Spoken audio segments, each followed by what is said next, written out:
Welcome to Badger Talks Quick Picks, which brings exciting happenings, resources, and talent from your UW flagship campus to the people of Wisconsin and beyond, demonstrating the power of the Wisconsin idea, one connection at a time. Hi, I'm Karen Strier. I'm a professor of anthropology at the University of Wisconsin in Madison. And I'm here today to share a little bit about my work with the northern muriqui, and I'll be talking about what it's been like to save the world's most peaceful primate. So this is the northern muriqui. It's one of the world's most critically endangered primates. It's also the largest monkey in the Americas. These primates are found only in the Atlantic forest of southeastern Brazil, which is right along the coast in a completely separate ecosystem from the Amazon. There are two species of muriquis. The red ones are the northern muriquis, depicted by little dots on the map, and the southern muriqui are the blue dots. These are two species that we only understood about in the last 40 years or so, and their species, that they're separate species, is something we've only really learned recently. I've worked at one site with the northern muriquis for more than 40 years. This is a little forest fragment, and all of these monkeys are endangered in part because their habitat has been destroyed. So this is what a forest fragment looks like from the air, surrounded by pasture and barren land. This particular reserve where I've worked is located in Minas Gerais, Brazil, and it was created in 2001 when the owner of the property, Senor Feliciano Miguel Abdallah, passed away. His family created this reserve in his honor. This is what my laboratory looks like, surrounded by coffee plants. Senor Feliciano saved the forest, and because of this one person, we now have one of the largest populations of this endangered species. When I go to Brazil 2 or 3 times a year now, I like to always climb up and look at the forest. This is my laboratory, and most of our most of our data are collected in the field. Some of the work is analyzed in the laboratory. And I'll tell you a little bit about this. There are 4 species of primates in this forest. I've been studying the northern muriqui, but we also have the critically endangered buffy-headed marmoset, the threatened and vulnerable brown howler monkey, and the black-tufted capuchin monkey. When I first started studying the northern muriquis, almost nothing was known about them. So my job, my research, was to follow them around and try to figure out what they did, how they lived, and what their adaptations were all about.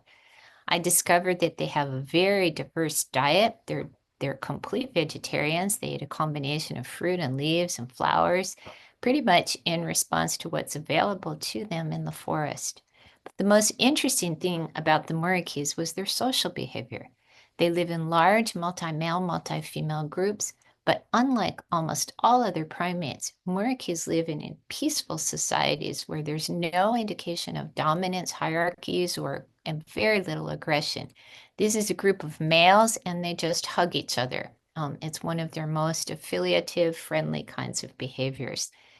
And in fact, their peacefulness is not just among males, but also between males and females and toward everyone in the group.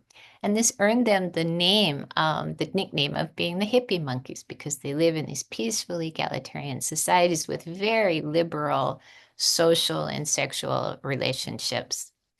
My project's been going, as I mentioned, for more than 40 years. And a few years ago, we had a big celebration. More than 120 people came.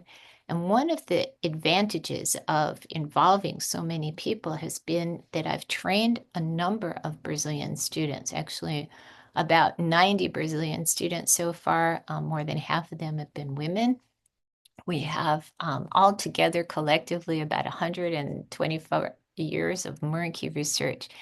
Many of these students go on to do research and conservation work. But what's been important about having them on the project is that we can follow individuals through the course of their lives. So, for example, this female, Louisa, was present as an adult when I started my study in 1983, and she died when she was more than 43 years old in 2019. And so she's been a companion during this more than 30 years of research on this project. It's also allowed us to determine the social organization of the animals and the kinship system. And we've discovered that males stay in their natal groups for life. So this is Bernardo when he was born at when he was about 8 months. And 25 years later, you can see the little white patch between his eyes. That's how we tell them apart, by their natural markings. And having teams of students through the project, we teach the students how to recognize all the animals, and then we can follow them as they age. The animals get to know each other as well, and so because they live in this forest, the males spend all their lives together, and so they get to interact with their brothers and their mothers for their entire lives. And in fact, the basis of muriqui society is based on these affiliations among males. Females leave their natal groups when they're about 6 years of age, and this becomes a really important distinction, not only for female independence and autonomy, but also for how we can conserve them and manage them. Muriquis live long lives, more than 40 years, and because we've followed them as individuals, we have great-great-grandparents in the study population these are some mothers whose sons have sired the baby that you see on the left. The muriqui population has grown a lot in the first 33 years, and in fact, it increased sevenfold from two groups with about 50 animals to more than 350 animals living in 5 different groups. But in 2016, the population started to decline, and it's continued. It's stabilized a little bit, but we lost about a third of the population over an 8-year period.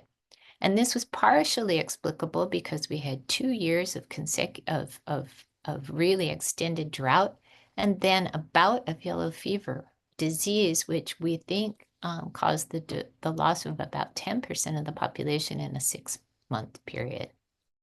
The muriquis have been extremely flexible. Their diets and their habitat use gives them a real advantage, so they can adjust their diet, and we didn't lose all of them during the droughts because they were able to adjust their diets to different food sources. But it raised our awareness about how important it was to keep track of them and to monitor all parts of their behavior. We've used non-invasive methods, and one of my favorites is our fecal sampling.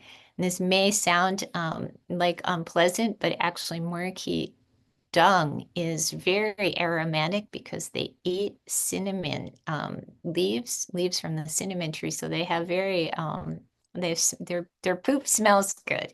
And we've been able to collect this and then use it without ever touching the animals to understand their entire reproductive biology, something that I did with my collaborator, Tony Ziegler at the Wisconsin Primate Research Center, just collecting fecal samples and analyzing the steroids. And we've also been able to look at aging, genetics, and other features of their behavior. In 2010, we started a project with camera traps. And so now we can actually see what muriquis do when no one is there. And here you can see them on the ground. These are 2 males hugging. You'll see another hug here. And then they just kind of go away. This was so exciting to discover what they do when no one's around.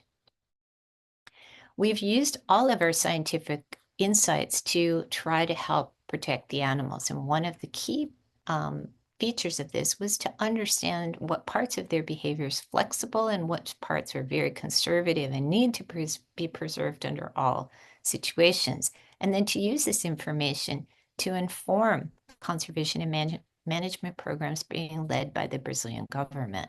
So finding that the muriquis have very fluid social organizations, that they sometimes come to the ground, are flexible parts of their behavioral repertoire.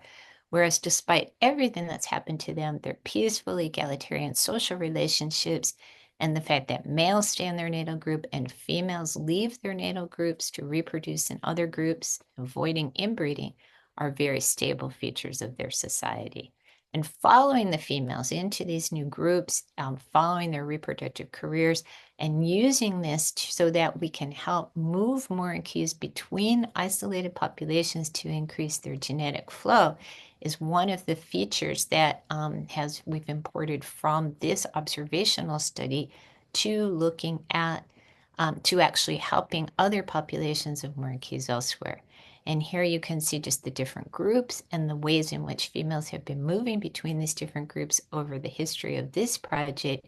We can map what times of years they move, what ages females are when they move groups, and apply that to actually helping to support this in other populations.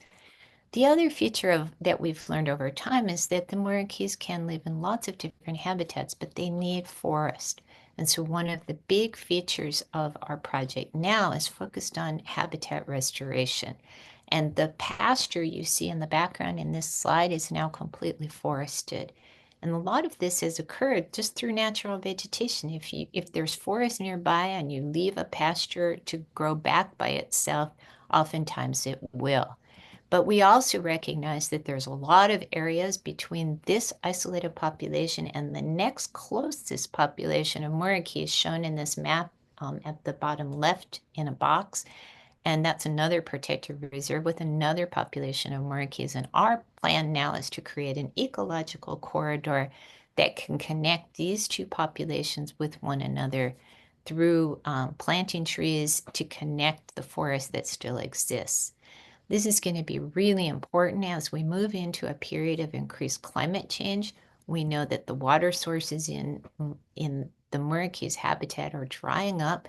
In fact, we've seen them at times where really sad, the females are basically drinking out of muddy water, and sometimes all their water dries up. So we know that climate change is going to make the habitat even less suitable for these animals, and that's why we really need to continue to expand their habitat with the corridor so that we can continue to save the world's most peaceful primates.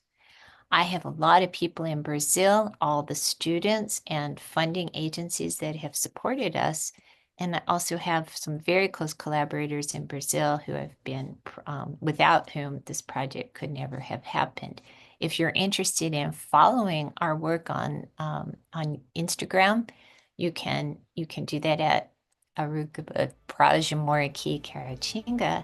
And if you're interested in helping to fund the project or fund any part of it, please feel free to contact Rewild. We have a fund set up there, the Muriqui Project of Caratinga, and any donations will go exclusively to the work that I've been talking about to save the muriqui. I want to thank you all so much for your time and attention. I hope to hear from you soon. Thank you.